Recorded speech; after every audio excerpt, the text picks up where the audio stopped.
I'm Brent Leary. I'm Paul Greenberg.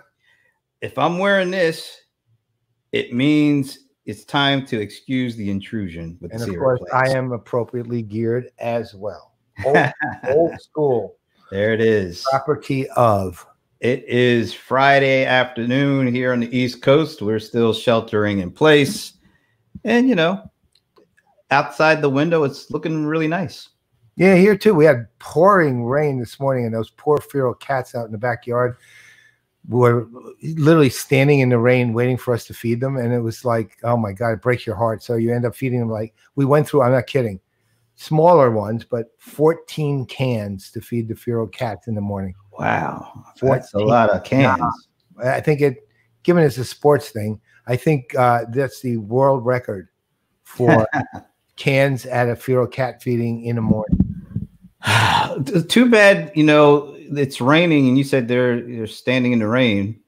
Too bad they couldn't like sing. Well, no, actually, Gene Kelly was there singing and dancing in the rain. There it is. Although he was under the weather. That's right. Boom. Since we don't have any background music, I'll just hum it. Right? No, yeah, please. Where's Muddy when you need him? That's Muddy Rule, who used to be a catcher for I think it was a Philly in the 1920s. Wow, Muddy. All right. Okay. Hey, it's we had another good week. We had the happy hour that went well. Yeah, filled the glasses and the number of people. Yeah, that's right. More Mets fans than Boston. That was a twist. Welcome on. Well, sort of welcome. Yeah. I don't want to get too extreme about that. I mean, you say, well, we had far more Yankees fans than Boston fans. Sure, that's always welcome. Rams fans than Patriots fans. Of course, right? Of course. That has never happened, unfortunately. And neither is the one I just proposed either. That's scary, actually. This is the apocalypse. Where's Esteban when you need him? That's right. Come on in. I had to put a little mention to him because he seems to like when we throw in a gratuitous mention. Yeah, that's right. Nice show, guys. Yeah. Now that we've mentioned his name, now we'll get a nice show. We're waiting for it, Esteban. No gratuitous mention next time. Oh, well, all right. So, and then of course, yesterday was really good. And you know, Raju always comes through with a saying that people just can really gravitate towards. Two. Yeah, two. Yeah, two in less than 2 minutes. It was, another again sports show record in the record books. It's like Chuck Woolery style, 2 and 2. Isn't that how he did it? Oh God, that's a horrible. I have to quit the show. I'm sorry. No, so yeah, it's been a good week, and of course, we got to do our excuse the intrusion on Fridays, and I like doing sports shows. I do too, and we're gonna. I mean, this is our fourth. I think this might be the fourth. Fourth. It is our fourth, and it's always good. I mean, we always have fun. We still have more technology people on it than and once again, we'll be repeating that today. Then we have sports people on it because they have more permissions to go through. So, but we will rectify that over time, and kind of we'll up our game because that's what you do when you're talking about sports. You up your game, right? So, and we will up our game on this. So, if anyone has any suggestions that people they'd like to see on it, do not tell us like Michael Jordan or it's not happening. Okay, so let's eliminate that kind of crap now.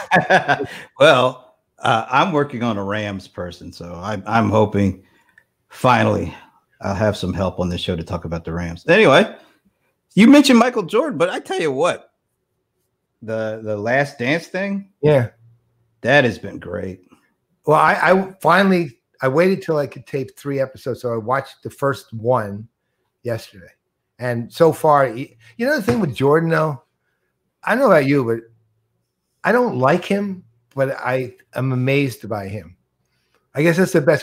Like as a person, I'm not a particular fan of the guy, but I mean, he's kind of a mixed bag that way. But as a player, even a glimpse of the guy makes you think, oh my God, what the hell did this guy do? I mean, he is so good, and came through in so many moments that you kind of like are taken aback. And yet, as a person, not a fan. Look, I'll never forget 1982, the NCAA championship game. My Georgetown Hoyas, because I was a huge Hoyas fan. Loved John Thompson, loved Patrick Ewing, even loved like David Wingate and some of the other guys on the team. So I was a huge Georgetown fan, and they played. And it was not only Patrick Ewing's freshman year, it was Michael Jordan's freshman year. So they're playing the Tar Heels, and I mean that team, not only Michael Jordan. I mean that all its own was big time. But you had James Worthy. James Worthy was like a junior on that team. Yeah. Wow. Sam Perkins, I think, was a junior on that team too. So they had like 3 All-Americans starting in there. And Georgetown was Ewing and a bunch of dudes. And it was just a great game. I don't know, probably most people don't remember, but Ewing blocked the first 5 shots from the target. Actually, they were called goaltends. He goaltended on their first 5 bucks. Oh my God. 5 straight? That's probably because they couldn't believe he could possibly block 5. Well, I think John Thompson actually told him to do that, to kind of try to bring some intimidation in. So he just swatted away anything that came their direction. And it was just one of those back and forth games. It was just so much fun up until Jordan, this guy, and I didn't know who the heck the guy was. He was a freshman. Nobody knew. They were calling him Mike Jordan, I think, at that point. And he had hair, and he was a skinny dude. And he was a freshman. So it's like, how the heck would they actually run this play to let a freshman take the winning shot? Well, I didn't know it was Michael Jordan at the time. So yeah, I grew to respect him, and then of course I grew to be amazed by him. That's where I'm at with him. Yeah. Although I will tell you, my favorite college memory was something I was actually at. So my favorite college player of all time, which might or might not surprise you, college basketball player, was Calvin Murphy. I loved Calvin Murphy. When I was a kid, I absolutely idolized Calvin Murphy. It's this tiny little thing, right, who could do anything on a court. I mean, I watched him do, everything ranging from the most astonishing shots I've ever seen a little guy take to antics, just like dribbling to play with people who are, a foot taller than he is. All right. So I went to the NIT, and Niagara was in the NIT at the time, and they were playing Villanova in Philadelphia. So I took a train to Philadelphia from New York, and the star of Villanova at that time was this big, hulking 6'7" guy. He was like 6'7" tall and 6'7" wide. His name was Joe Allen. I still remember it. And I mean, he was this guy was like a brick, solid, right? And Calvin Murphy literally gets the ball, goes full court, stops for a second, then looks at Joe Allen, says, basically, he doesn't point. He was not that kind of guy. He didn't insult people, but he kind of looks at Joe Allen, and you knew he was thinking, I'm going to go over him and dunk. And keep in mind how small the guy is, right? What was Calvin Murphy? 5'6", 5, yeah, something like that. 5'6" or 5'7", right? Yeah. And he literally stops, and from about 6 feet away, 5 feet away, maybe, starts moving toward Joe Allen, flies over him and dunks, right? 5'6", 5'7", and dunks. 6'7" guy who's literally standing in his way and leaves no room on the court to go around him because he's 6'7" wide, right? So he just goes over Joe Allen and puts it through the hoop with one hand. Bam.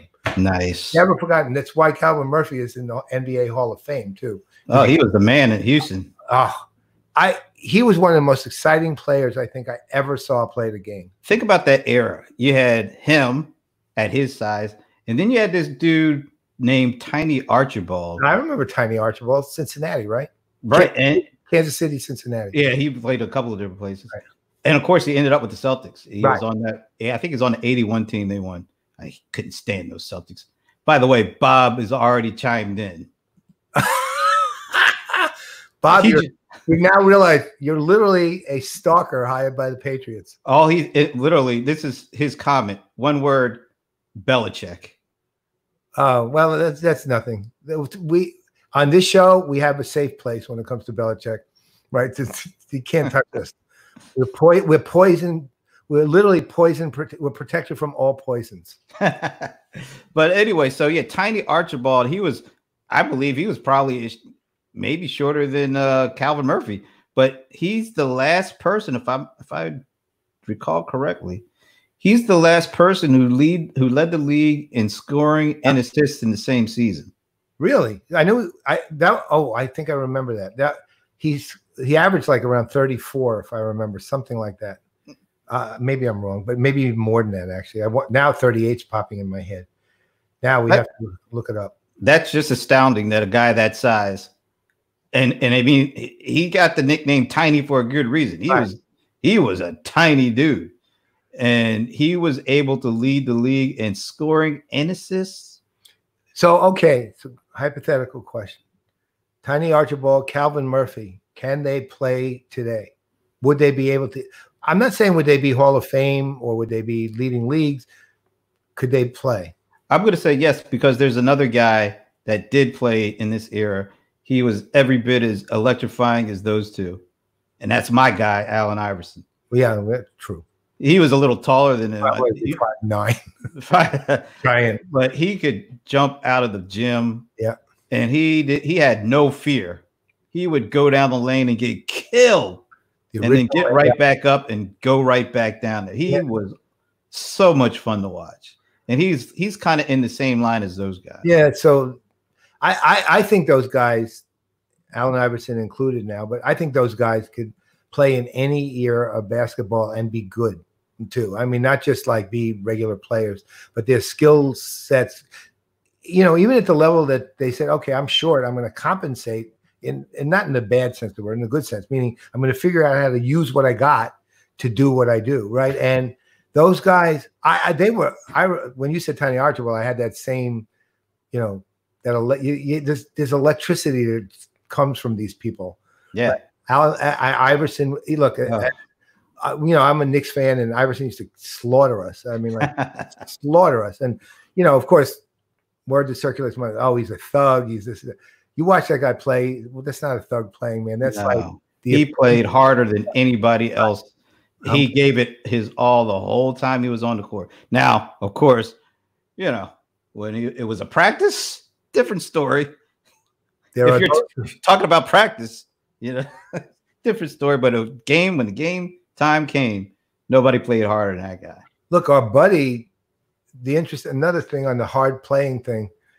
I mean, I'm going to just kind of get linear on these things. So, our buddy David West. I mean, think about when he played. You want to talk about a guy who played hard? Holy God, never dirty, not for a second.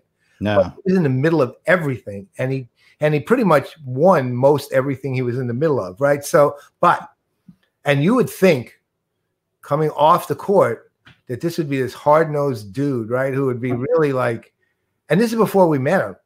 You watch this interview, and he'd be smiling, and he's articulate, and he's friendly, and very thoughtful. Yeah. So that's who was just doing that, because that is not the profile, right? I mean, and he was battling the big dudes. He wasn't in there with the small guys. No, he's about 6'8", 6'9", or something like that. I used to, again, now that we know him, you realize he's every bit as nice a person as you expected him based on what you saw. But you rarely saw people like that communicating with the public in the NBA, right? I mean, you did see some, obviously, always have a few, but he was just exceptional. And I used to love him for that alone. Right. I loved him for his articulation and his thoughtfulness and his kindness and his heart. But that heart, man, it translated into iron, man, when he went onto the court. Yeah. Amazing to watch him. So it's lots of good stuff. My favorite college basketball player of all time was Ralph Sampson. He was UVA, University of Virginia. Yep. and it hurt me so much every time they lost in the Final Four. And of course, they lost when they got to the Final Four. They lost to Isaiah Thomas's Indiana team, which went on to win.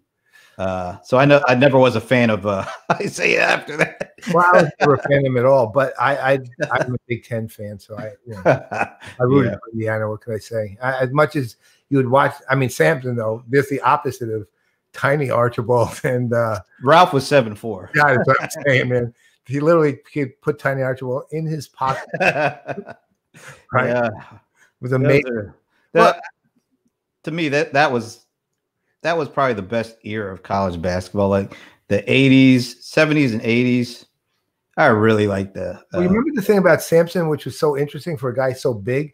He was able to move and shoot with grace, man. Oh, he was like the point forward before they called it that. Because he could handle the ball. And remember when he went to Houston, he went to Houston first. He was drafted the year before Hakeem Olajuwon. So they formed the Twin Towers.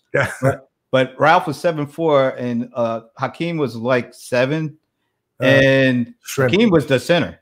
Yeah, Ralph was the power forward. Well, just because of his level of agility and grace was just amazing. Even in college, though. I mean, even when he was in his first, let's say, the first years you began becoming aware of him, right? Was what probably his I guess it was a sophomore year, maybe. Well, he came in as a freshman. He was he was 7'4". Right. I mean, everyone's. I mean, as a player, the first time I was aware of him, I think, was when he was a sophomore, because I sort of watched college basketball, but didn't like deeply follow it at the time. And so but I remember watching a game. It was on a regional thing. It wasn't national. It was a regional game, UVA, Charlottesville, So, and I remember thinking, God, it's almost like you felt that the camera was tricking you into seeing this guy this tall. It's like it was one of those stretch mirror cameras, right? Because he was so he literally was moving like Oscar Robertson would move, And so I'm probably not quite that good, but probably not that good. Nobody. Look, to me, as much as I know Michael Jordan's considered the greatest player in NBA history, in my head, Oscar Robertson's the greatest player. Just because I love Oscar Robertson. I mean, back in the '60s, who actually has a year-long triple-double? I mean, the very first and only until now. Well, Russell Westbrook. He did it back-to-back years, so you got to give him a lot of credit. No, all right. He's a horrible person and a great player. All right, so I'm just going to end with my all-time favorite basketball player. Period. Okay. Dr. J. I grew up right outside of Philly, and man, I will never forget. And I was just a little kid when he got traded to the Sixers, but it felt like it was Christmas or something. There was so much positivity. It's like the Sixers got the greatest basketball player in the world, and Philly, let's face it, I'm in Atlanta, so I'm safe. The Philadelphia sports fans, especially the Eagles fans. Yeah. There's some rough customers. Not pleasant. No. So everybody was so excited in that era. And, it took them a while. We lost to the Trailblazers, and then that commercial series with Dr. J saying, "We owe you one." Mm-hmm. And they lost to the Lakers in 1980. They lost to the Lakers again in 82. Finally, 83. Finally, we won it. So anyway, all right, man, we could talk about this all day. I know. We want to talk about something that happened just last week, which is the NFL draft. And people were didn't know what to expect because it was going to have to be virtual. And every year, it's usually like in New York or Chicago. They were moving it around the last couple of years, but it's always like this glitzy affair, and they have all these people, like, the actual folks getting picked, their family, some of their friends, and they have it at Madison Square Garden, and it's all like well done up, and they're in the back in the green room. And I don't know, is Aaron Rodgers still back in the green room? He spent a lot of time in the green room. He's sulking because of the Packers pick. Yeah, So yeah, but so you had that kind of dynamic going on, but of course this year with the whole pandemic, they couldn't do it like that. So they were going to have to do this whole thing virtually. And what have we been saying about events that were live and then having to go virtual? We hope that they didn't just do it and not do it the right way. Right. NFL did it the right way. Yeah, they did. I mean, I've heard people who've criticized it recently, but the reality is, from my standpoint, and I think I'm sure you would agree, but it was actually kind of amazing because they, when it boils down to it, that was put together in less than 2 months, right? I mean, right, because the pandemic hit when it hit, right? It's not like they said, "Hey, there's a pandemic coming, let's plan," right? Right. So, they actually built a virtual event, and you could see it was, a lot of it was kind of patchwork, meaning the given that a lot of these coaches outside of the Microsoft Surfaces they all have no concept of technology, right? So they have like the resolution at their houses was really poor, and and then everyone, of course, talking about the unspoken name, but Bob Fagel's buddy dog, right? But on the whole, I thought it was handled amazingly well. And even, I'm not a fan of the commissioner, let's put it this way, but even he handled it well, right? I mean, at one point, I'll still remember, if you remember how when he was announcing the early round picks, there was behind him were multiple screens. There must have been 30 or 40 or 50 maybe right behind him. And on each of the screens were fans of the team he was picking. Right? And they were cheering, and except for the Patriots fans, of course, were booing, and thumbs down. And he turned around and looked at them and said, "That all you got?" Yeah, that's right. I remember that. Man, I said, "Wow, I actually like you, Commissioner." So, but the way they handle the technology, the fact that they kind of relaxed things so that they didn't worry about the glitz, they just sort of wanted to make it kind of a relaxed and a really enjoyable experience overall. So, like that guy, what was the coach from you're talking about Detroit? No. The guy who has it's a West Coast guy.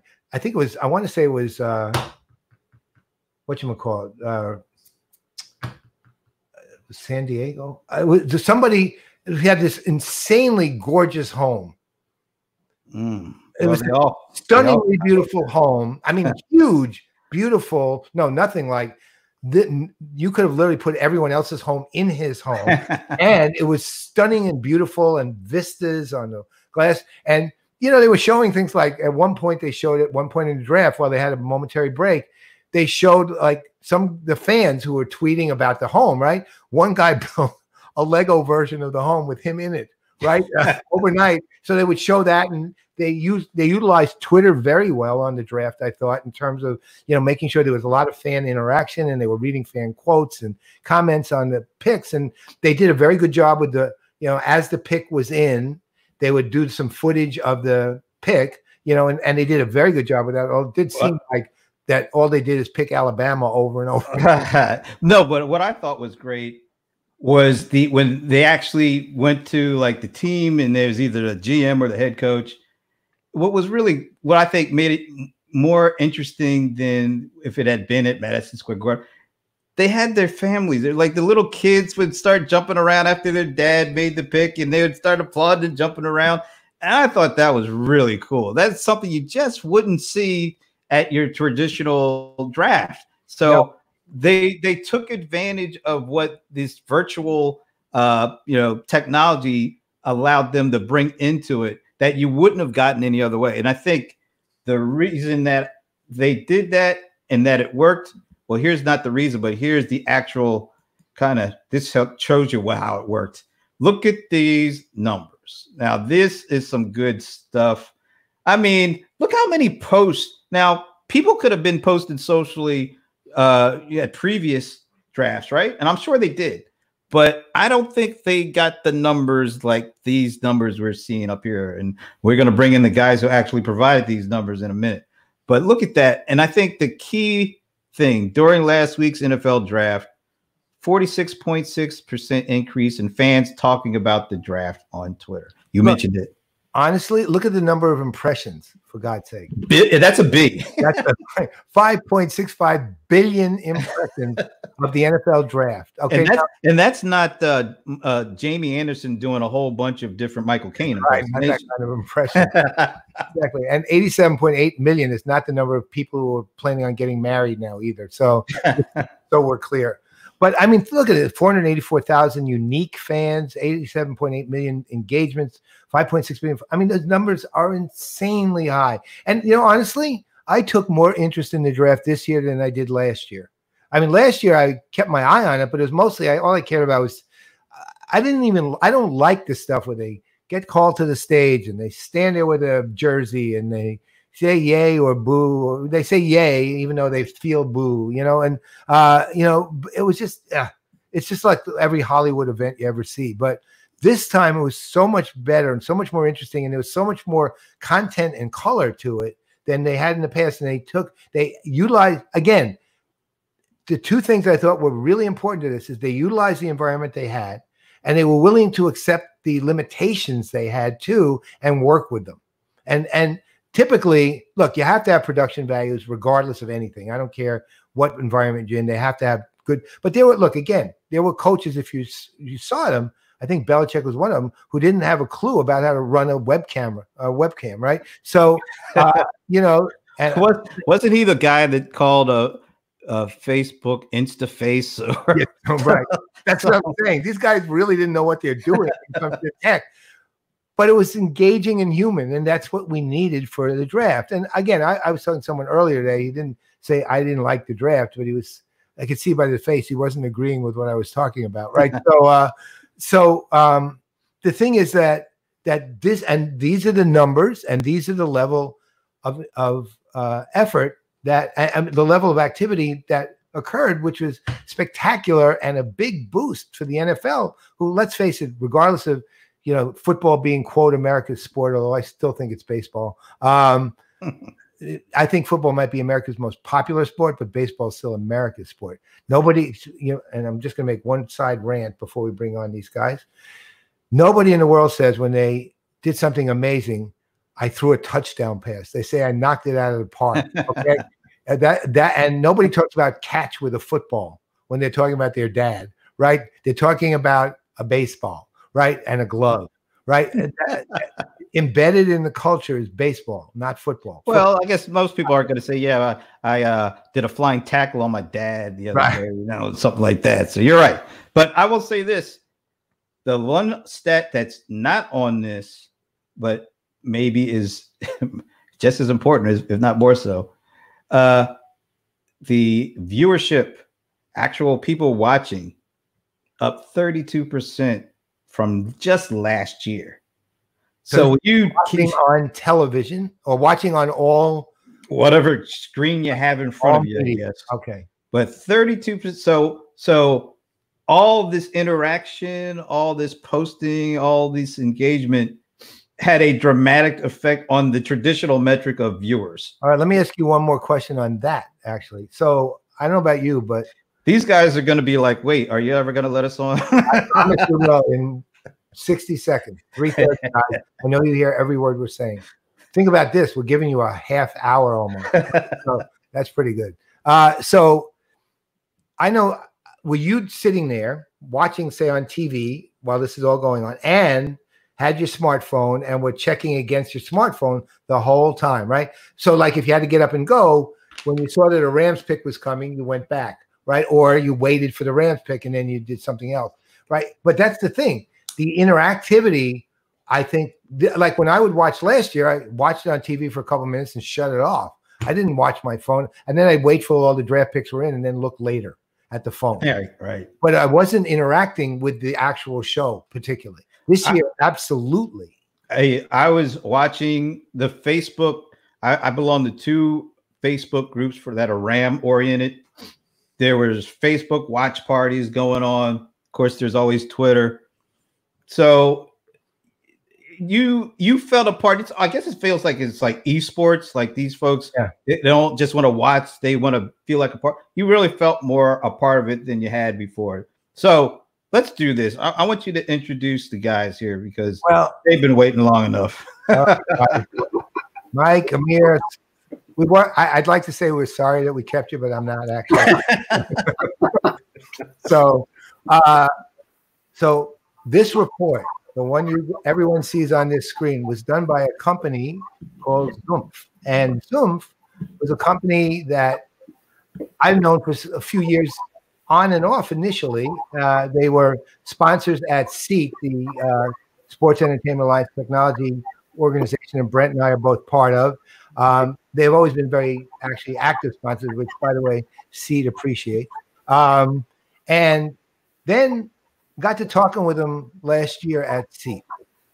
And Mike, who you can see is third from down, and Amir, fourth down, we're chatting about mostly what they do and Impossible Burgers, right? So we went local to me is a company, as a sports bar called Glory Days. So they came to Glory Days. We had Impossible Burgers, and I saw what they did. And the one thing I'm going to say about Zumpf is it's sports focused right now. Its possibilities go well beyond it, but it is literally, and I'm going to let Mike and Amir both talk about each other, talk about themselves, and then tell us more about Zumpf. But the one thing about Zumpf, which I don't say about that much technology, is you know how useful it is the second you see what it does. It doesn't take a second to understand how important and valuable what they produce is. Okay, so with that, Mike, Amir, talk about yourself. Amir, you want to start? Yeah, no, I appreciate that. That message is awesome. I can't wait to play that for my mom, who still to this day has no idea what I do for a living. But no, I appreciate the kind words. We're really lucky to be here, and thanks for having us. By the way, this is I saw the upgrade to your setup, and Brent, I think I got is that a Rode mic you got rocking over there? I have an Electro Voice RE20. Oh, nice. Okay. All right. I'm rolling with Rode right now, but yeah, no, excited to be here. And, co-founder, president of Zumpf. We got an awesome team here, and just big social media nerd over here. I'll relay it to Mike to introduce himself. Let me, Mike, I had put you on mute because there's a little noise coming from you. So let's try it now. See how it sounds.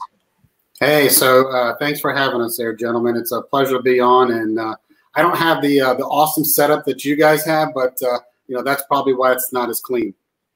Okay, so Mike, why don't you tell them what you do, and then you guys talk a little bit about why somebody like me who would just look at Zoom and go, "Whoa, that's valuable." No, that's great. First, I want to say, Brent, I think one of the questions you normally ask new folks that come on the show is, "Hey, what is your affinity to NFL teams?" Right? Isn't that a question you normally ask? Well, not exactly. I'm almost afraid to go there now because I feel like I'm getting set up. You're all right. I'll table that for now. But I'm our chief revenue officer. I partner with Amir on a lot of opportunities. We actually are in the marketplace, bringing what we believe is a pretty innovative solution to bear. And through conversations like Paul and others, I think it's really easy to see the kind of value, insights, and content that we're able to deliver. So we actually derive most of our insights off of social media content, off of all the different channels, and then parse that out in ways and means that make sense for every particular audience that cares about understanding insights. So the NFL one's a prime example where, those insights were pretty easy, and we showcase it in a way where, anyone can really understand the value of the insights. So all right. Yeah, let me ask you a question. So, when I've looked at the product multiple times, a lot of what I see is you're really good at establishing the value of a brand to a fan. I mean, or the value of the fan to the brand, really.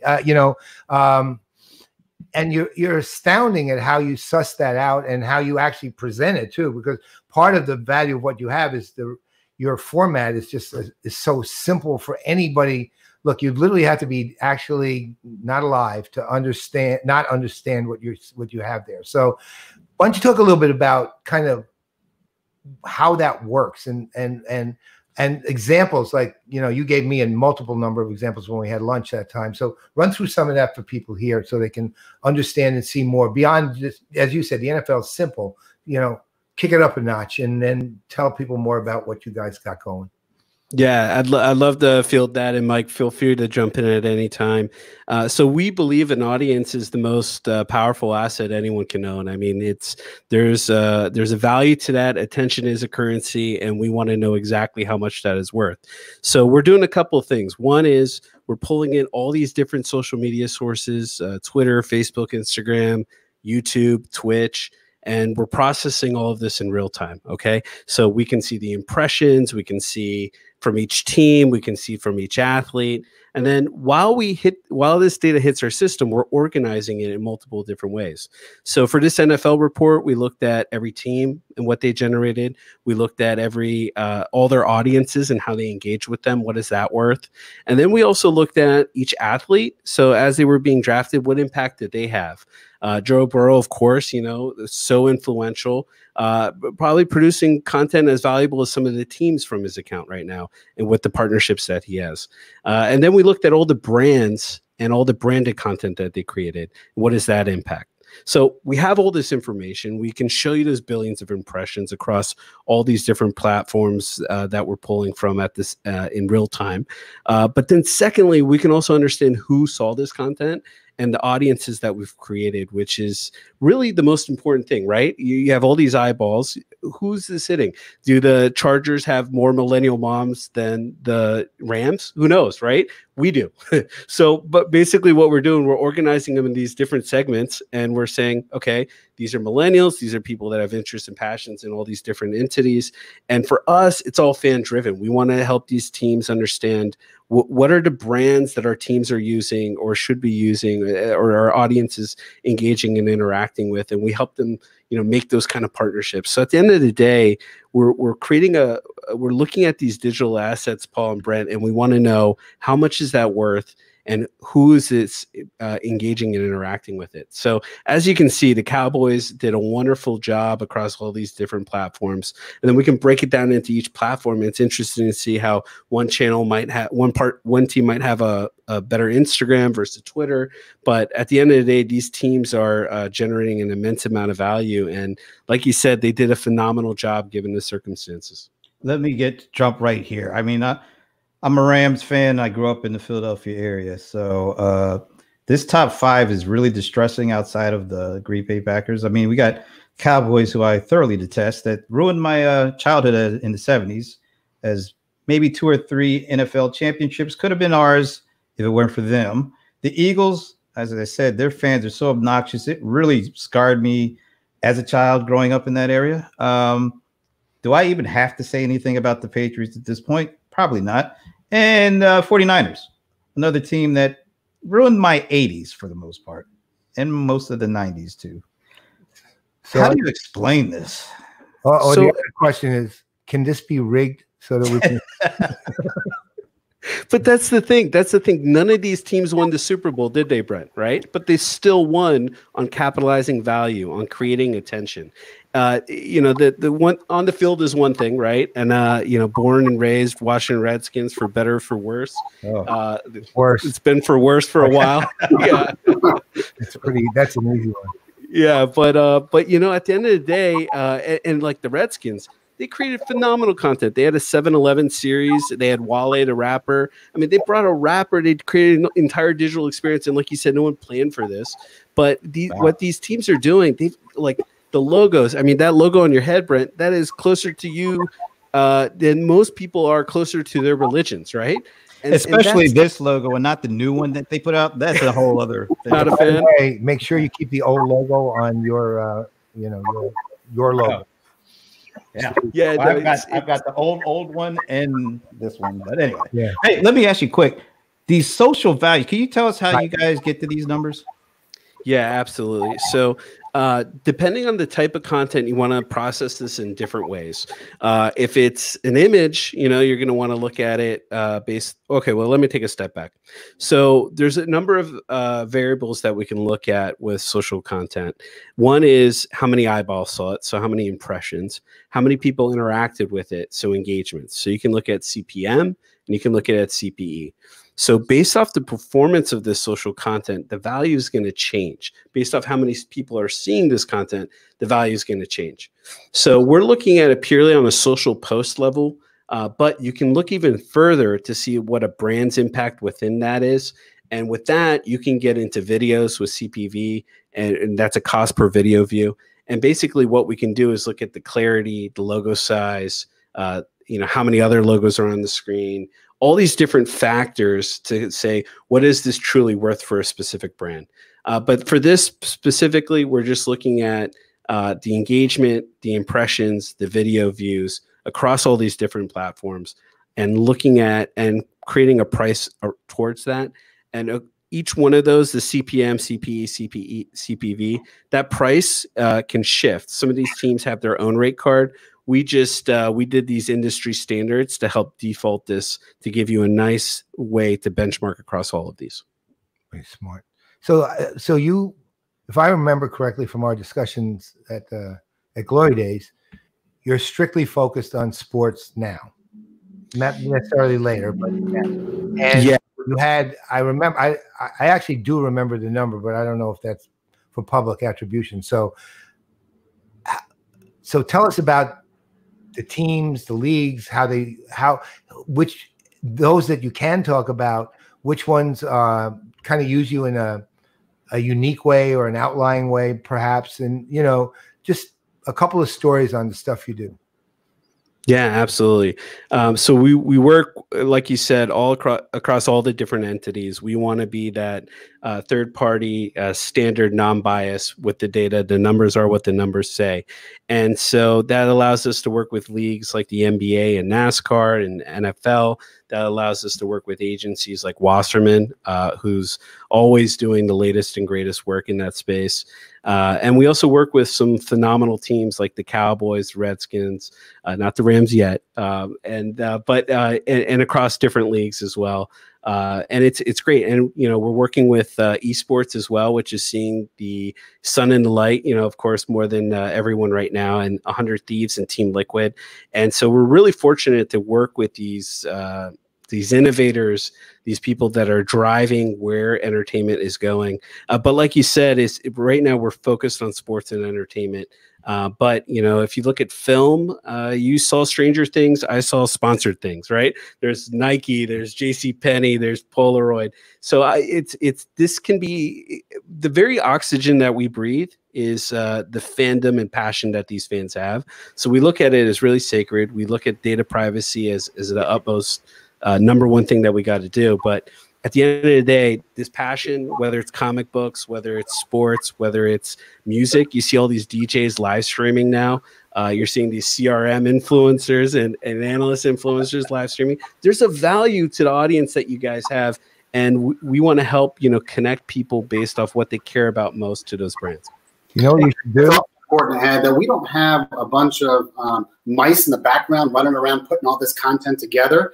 It's our tech stack that does this seamlessly and aggregates it all together in a beautiful light inside of our platform that we're able to derive all these insights. So, it's not like this is like really complex as far as how it's done. The tech does all this for us.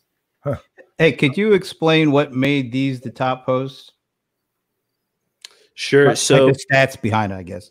Yeah, absolutely. Absolutely. So basically, let me see. I got this up here as well. So basically, those two posts had the highest performance. So the impressions wise, they had 3.2 million impressions from Joe Burrow there.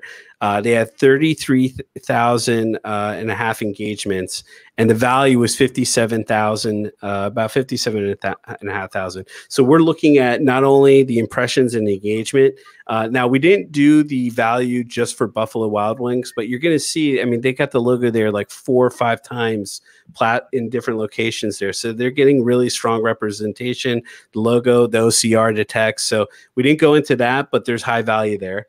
As far as CD Lamb, I mean, this is the second highest engagement from the athlete side. He beat Chase Young, who I was really proud the Redskins drafted. But you know, the Cowboys did a good job. He got great engagement. What's awesome about this is these athletes are getting these deals. These brands know where to be. They were in prime location. They went straight for the athlete. How influential these athletes are. It's growing day and day, every day, more and more. And so it's not just a game between like, do I go and promote and brand the team, but also the athletes are just as influential.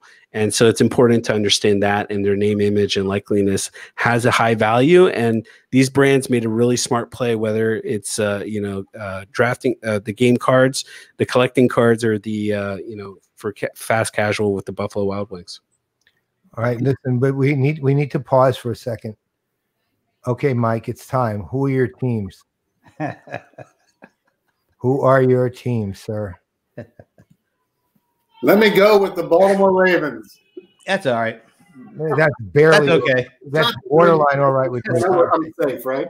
I remember the 2000 Super Bowl, so that's borderline all right. Oh, that's right. That was a beatdown. Won, in the past 10 years, so it's okay to win another one. Yeah, I mean, he's won. Not okay to win that one. Yeah. Well, at least you guys have won. The Giants have won 2 since that one. Yes, so we have.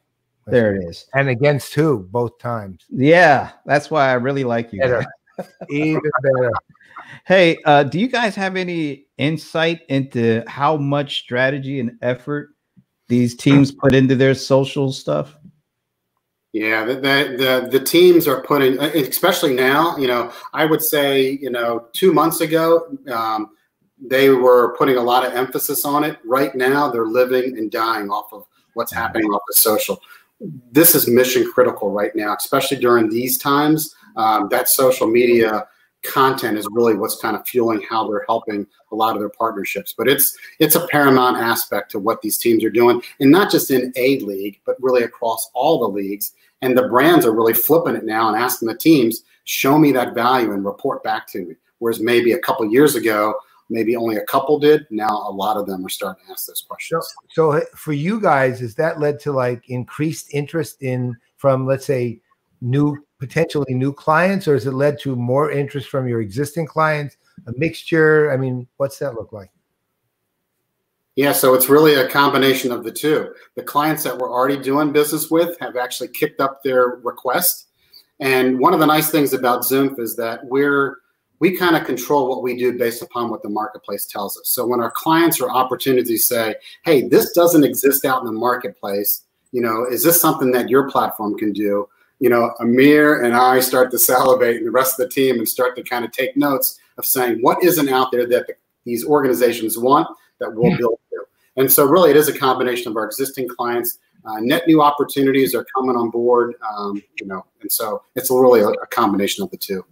And just got to add a little bit to that, like with the social, like these teams are pouring a lot of resources into it. And you got to think, like right now, the main way that we can communicate with people is through digital. The main way we're communicating right now is through digital. So this is not only important, but it's business for them, right? They're making a lot of deals on these channels to sustain it. And so I'm seeing a couple growth factors on the front office side. One is data analyst, business intelligence, analytics. That is growing like crazy in these different leagues. You're seeing the New York Giants just brought in Russell Scoretti, who's a good friend of ours, and smart move bringing him from Core Software over to the New York Giants. Awesome organization, did a phenomenal job in engaging their audience.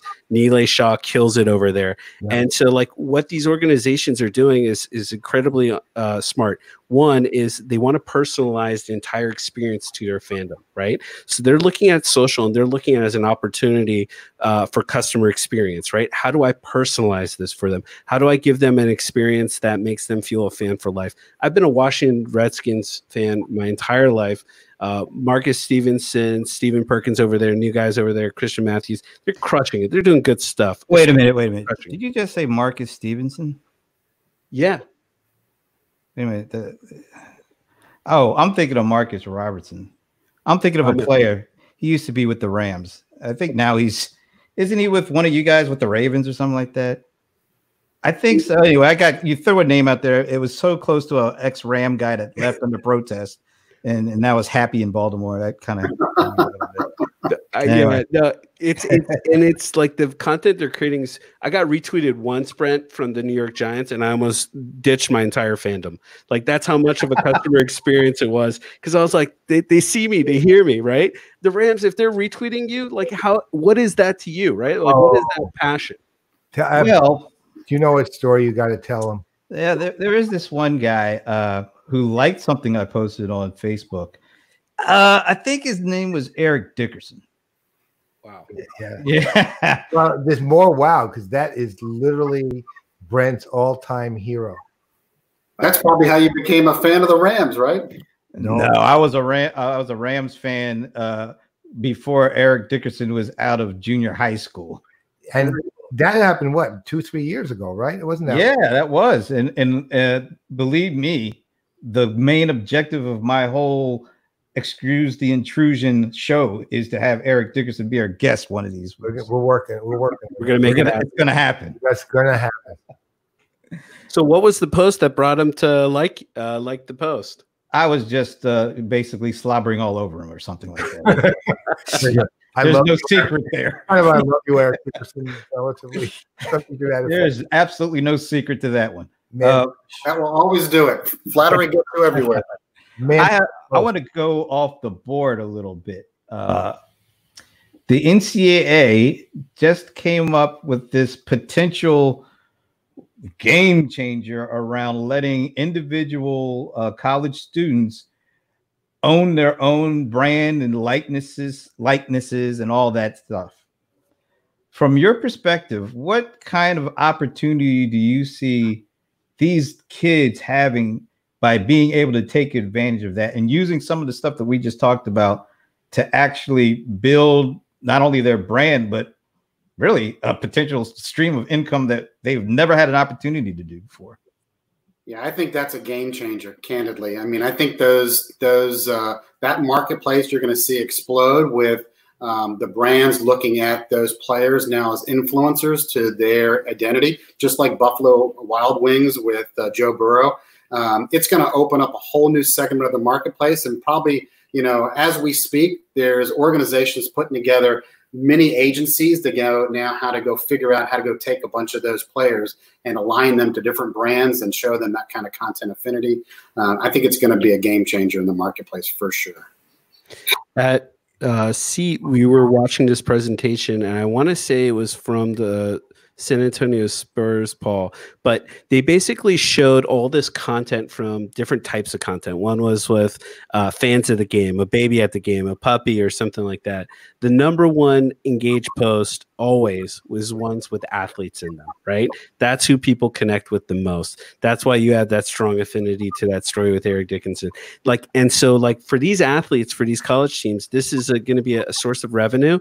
This is going to be a great opportunity for fans to get all access that they crave for, and that always does really well for performance of social content. So I think this is a win all around because these athletes it is a job. I mean, they're working tirelessly night and day, and for them to get this opportunity, I think is long overdue. And I think this is an awesome time for an athletes, especially with how influential they are, to create a business out of their name, image, and likeliness. So whether they make it pro or not, I think this is an awesome opportunity. And you see, like Tim Tebow, he didn't have the career that he wanted in sports, but as an analyst on TV and the impact that he has, I think it's amazing. Well, I mean, look, another thing that you guys do, which we really didn't touch on too much, is, for example, you can identify it let's say impacts the venue experience a lot, in addition to the let's say the partnership and the brand partnerships you want to establish, which is the brands themselves, like Coca-Cola and things like that. I mean, I remember when you were showing me some of the stuff at Glory Days, what you're showing, and I don't remember the exact one, so I'm making these up, but it would be like the impact of Coke Zero with middle-aged housewives, who happen to attend the game that day, right? I mean, you had it down to that level of specificity too, and it was really impressive. Right. I mean, Brent, they found out that the most popular drink in Atlanta is Pepsi. I question those stats. Right. So talk about right. I mean, those details you can get down to that specificity when you start kind of looking at companies like us at Zoom and compiling all this insights that were never available before. Right. But now this is at the fingertips of the user that can really control, really understanding the who aspect. And that is a big element to kind of where we're helping organizations really understand this kind of content. To me, that's like mission critical part of what you do. I mean, you can see immediate revenue benefit from something like that. Just knowing that, right? Okay, well, let's go sell Coke Zero to middle-aged housewives who come to games, you know? So, but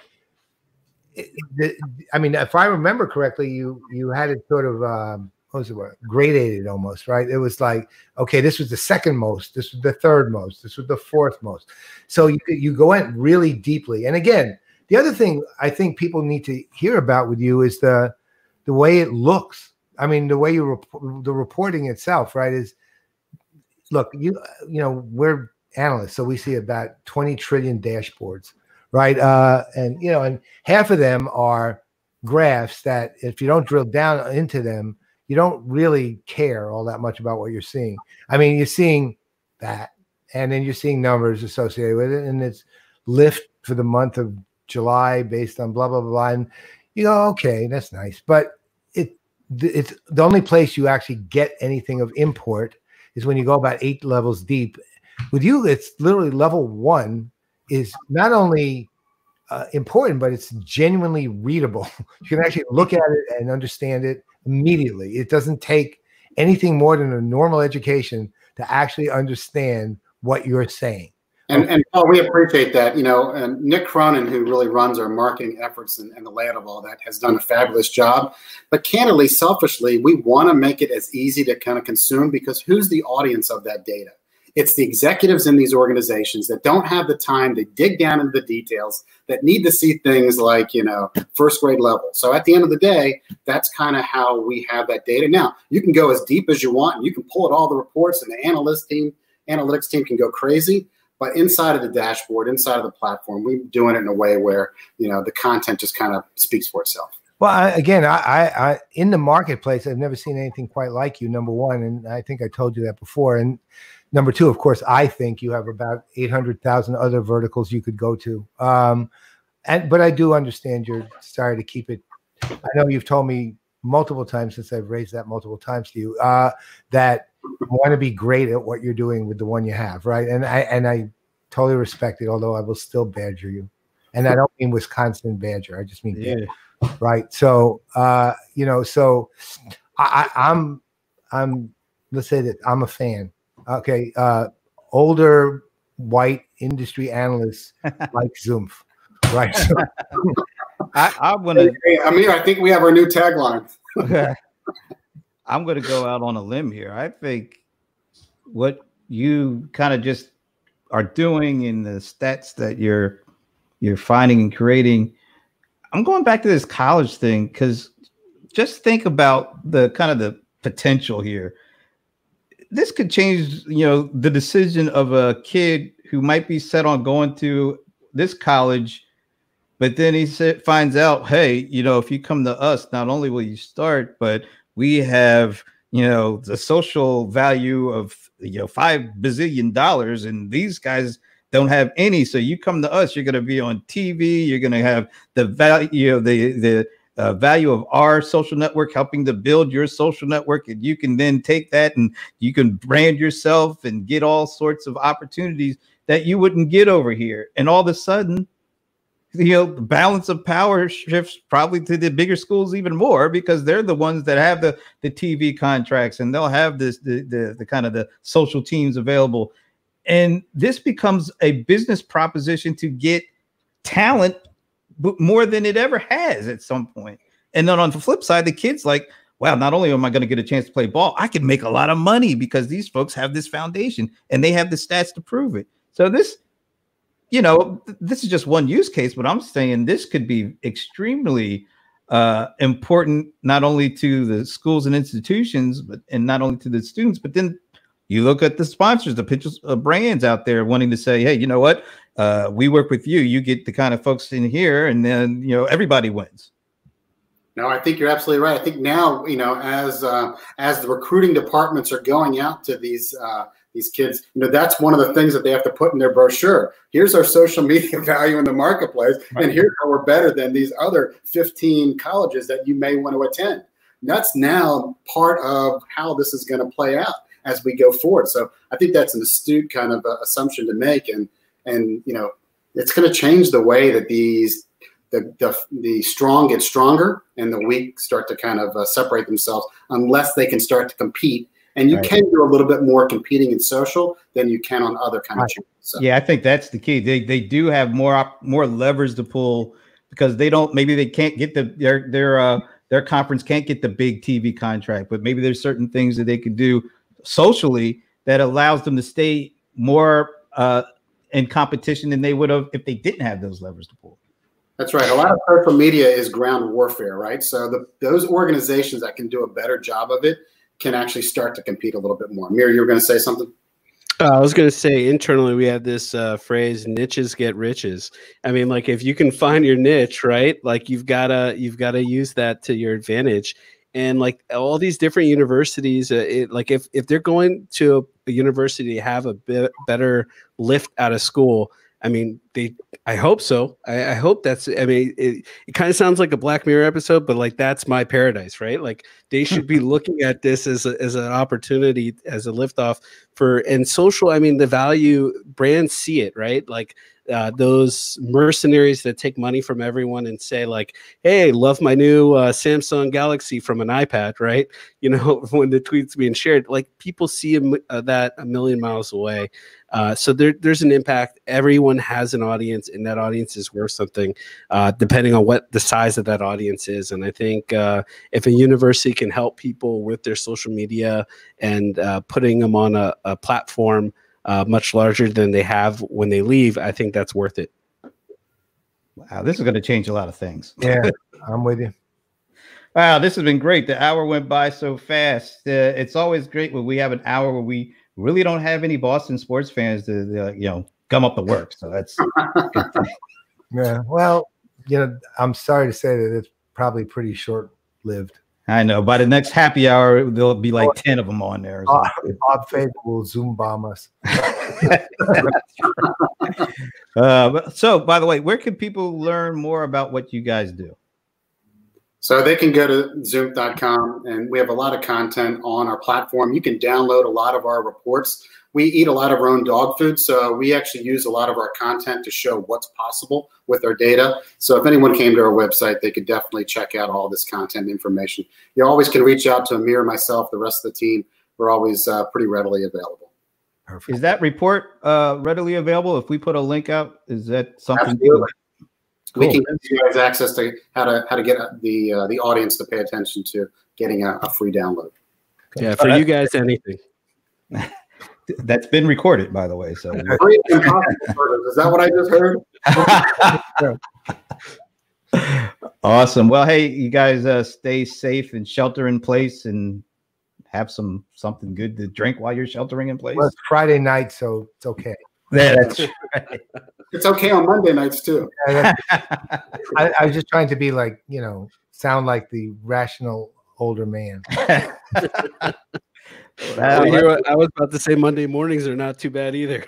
Well, if we watch our happy hours, we had 4 people drinking beer at 12:30 in the afternoon. So, California. That's what makes the hour happy. So very happy. It was exceptionally happy.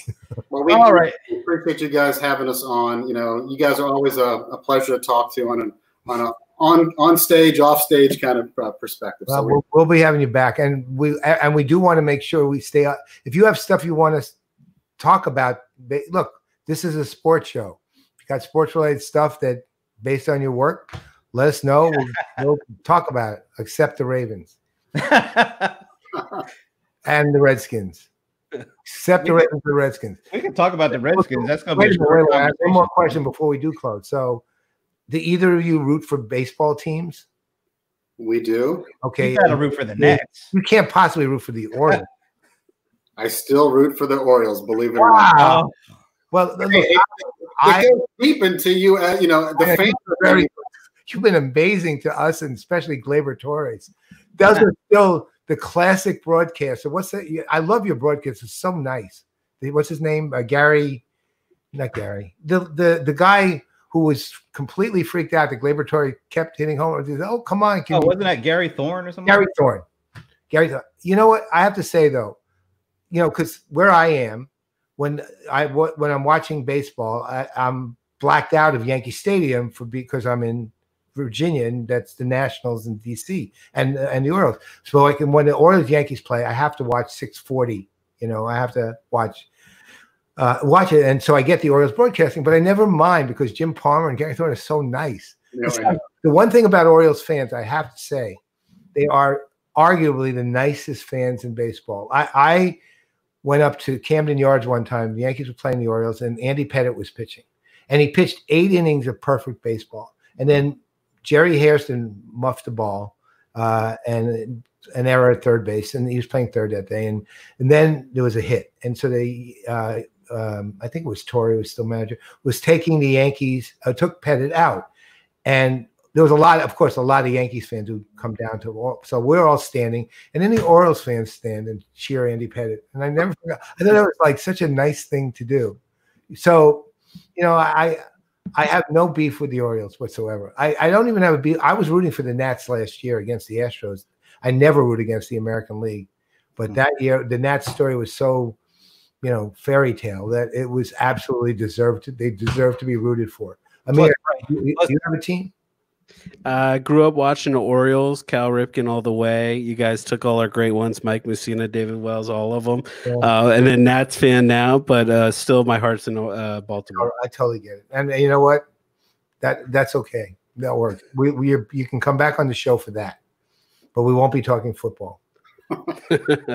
And on that note, I'm Brent Leary. I'm Paul Greenberg.